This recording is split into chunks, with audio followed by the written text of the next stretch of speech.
Eurydice et Orphée.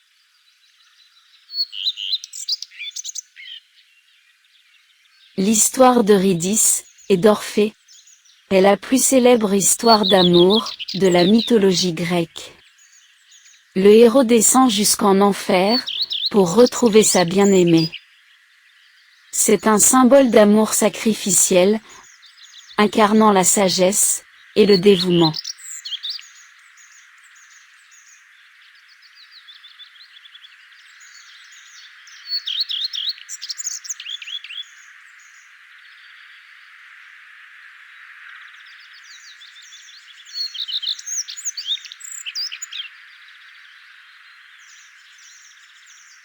Orphée est le fils de la muse Calliope, muse de l'éloquence et de la poésie, et du roi de Thrace, Oéagre. Mais il est soupçonné d'être en fait le fils d'Apollon. Il montre, dès son enfance, de grandes dispositions à la musique et à la poésie.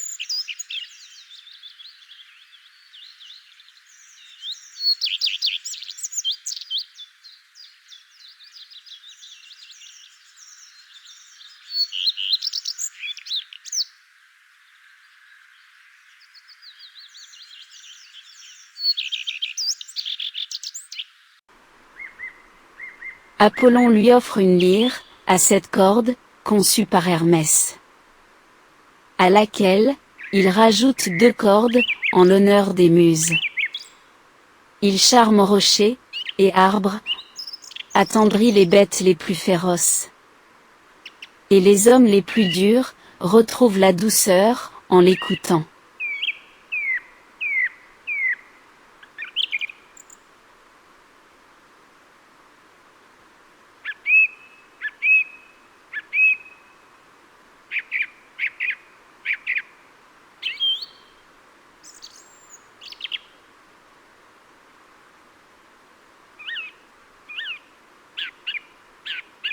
En revenant d'une longue expédition, aux côtés des Argonautes, il rencontre Eurydice, une dryade, dont il tombe éperdument amoureux.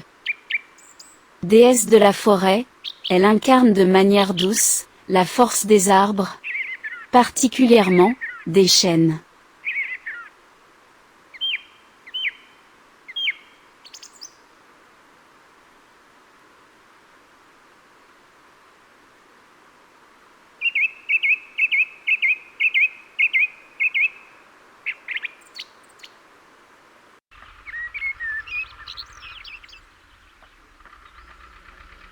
Orphée et Eurydice se marient. Lors de leur mariage, le chant d'Hyménée, le dieu du mariage, est triste et sombre. La torche qu'il brandit est faible et de couleur ocre.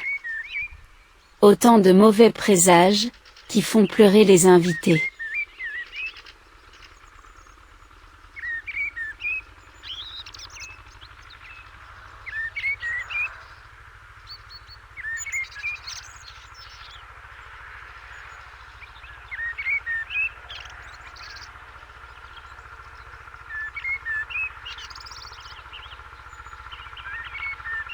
Eurydice part tous les matins, se baigner dans le fleuve, en compagnie des naïades. Un berger, l'épie depuis plusieurs jours, les pourchassait. Toutes s'enfuient, mais Eurydice marche sur un serpent mortel. Elle meurt instantanément.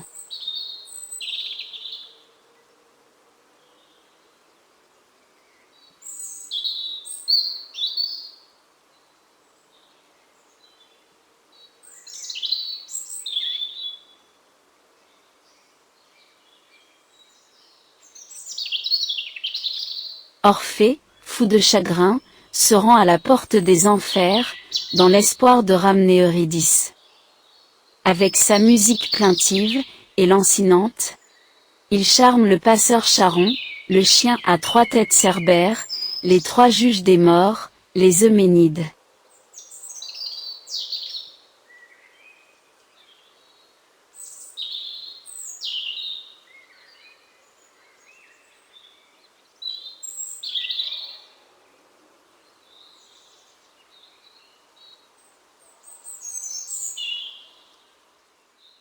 Hadès, l'impitoyable dieu des morts, l'autorise alors à ramener sa bien-aimée, dans le royaume des vivants. À la seule condition, qu'Orphée ne se retourne pas, tant qu'elle n'a pas atteint, la rive des vivants, et la lumière du soleil.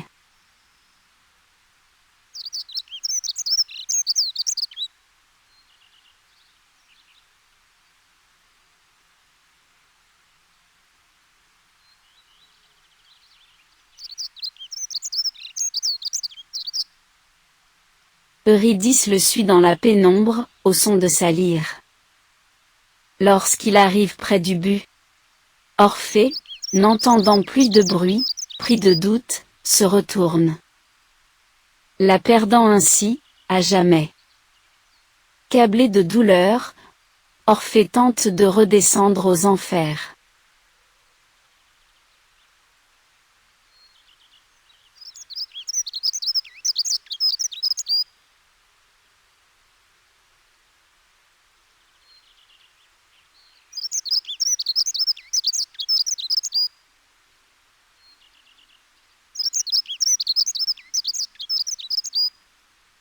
Mais, son épouse est bien morte, et ne reviendra jamais.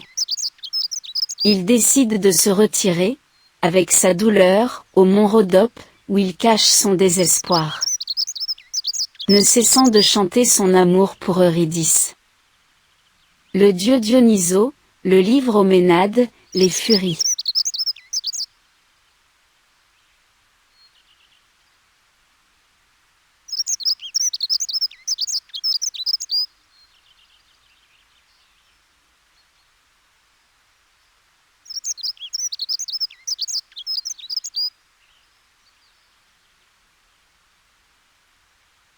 Elle déchire son corps, et le jette dans l'eau. Les muses enterrent sa dépouille, au pied du mont Olympe. L'âme d'Orphée, et le pouvoir de la musique, inspiré par son amour pour Eurydice, règne en maître, dans la mythologie grecque.